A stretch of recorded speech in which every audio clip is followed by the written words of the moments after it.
ওং তৎসৎ। সপ্তদ্বীপ সমন্বিত মেরু পর্বত, নদ নদীসমূহ, সকল সমুদ্র পর্বতসমূহ, ক্ষেত্রপালগণ, ঋষিমুনিবর্গ, গ্রহ নক্ষত্রাদি, পুণ্যতীর্থ পীঠাদিসহ দেবদেবীগণ এই মানব দেহেই রয়েছে।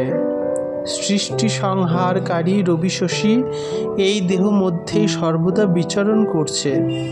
আকাশ, বায়ু, অগ্নি, জল, পৃথিবী, এক কথায় ত্রিলোকের যাবতীয় বস্তুই এই দেহের মধ্যেই বিরাজ করছে। হিন্দু শাস্ত্রে এ ধরনের বহু দেহতত্ত্বের আলোচনা নানা জায়গায় ছড়ানো রয়েছে। তাই সাধক গেয়েছেন, খ্যাপা তুই না জেনে তোর আপন খবর যাবি কোথায়? আপন ঘর না বুঝে বাইরে খুঁজে পড়বি ধাঁধায়। হঠযোগ সাধনের উদ্দেশ্য হচ্ছে শরীরকে সুন্দর, সুঠাম, নীরব এবং কর্মক্ষম রাখা। শ্রী শ্রী লাহিড়ী মহাশয় এই ক্রিয়াযোগে বেশ কয়েকটি হঠযোগের মুদ্রা সংযোজিত করেছেন, যাতে সাধক নিরোগ এবং সুস্বাস্থ্য নিয়ে ক্রিয়াযোগ সাধনে এগিয়ে যেতে পারেন। যেমন মহামুদ্রা, জলন্ধর মুদ্রা,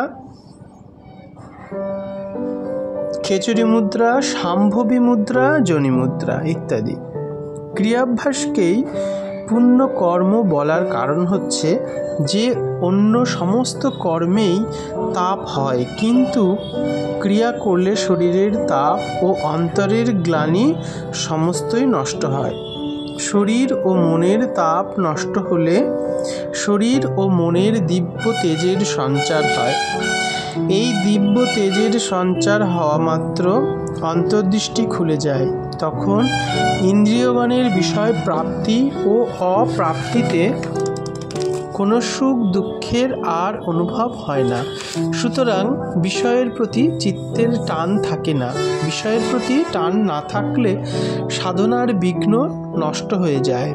সুতরাং তখন দৃঢ় ব্রত হয়ে অর্থাৎ একান্ত চিত্তে ভগবৎ ভজনা হতে পারে এবং এরূপ ভজনা হতেই ক্রিয়ার পরাবস্থায় দৃঢ় স্থিতি লাভ করে। এই দৃঢ় স্থিতি লাভ হতে না হতে যদি কাহারও দেহ নাশ ঘটে, তবে পূর্বজন্মের সেই সুকৃতি বশেই তার দ্বন্দ্বজনিত মোহের ক্ষীণতা ঘটে। সেই সংশয়হীন সাধন তখন অন্য কিছুর প্রতি না তাকিয়ে আত্মোপাসনাকেই তার একমাত্র ভজনীয় বলে মনে করে। এরূপ দৃঢ়ব্রত সাধকেরাই মুক্তিপদ লাভের অধিকারী বলে বিবেচিত হয়ে থাকেন।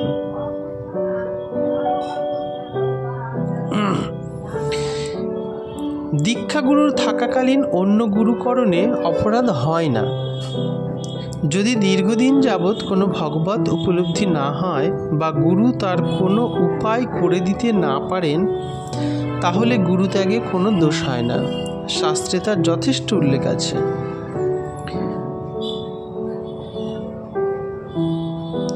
কুলার্ণব তন্ত্রে আছে, অনভিজ্ঞ গুরুর নিকট সংশয় ছেদন না হওয়ায় সংশয় ছেদন করতে পারেন এমন অন্য কোনো গুরুর আশ্রয় নেওয়া যেতে পারে, তাতে কোনো দোষ নেই। যেমন মধুকর মধু লাভের আশায় এক পুষ্প থেকে অন্য পুষ্পে গমন করে, সেরকম জ্ঞানান্বেষী শিষ্য এক গুরু করে পরে অন্য গুরু করতে পারে।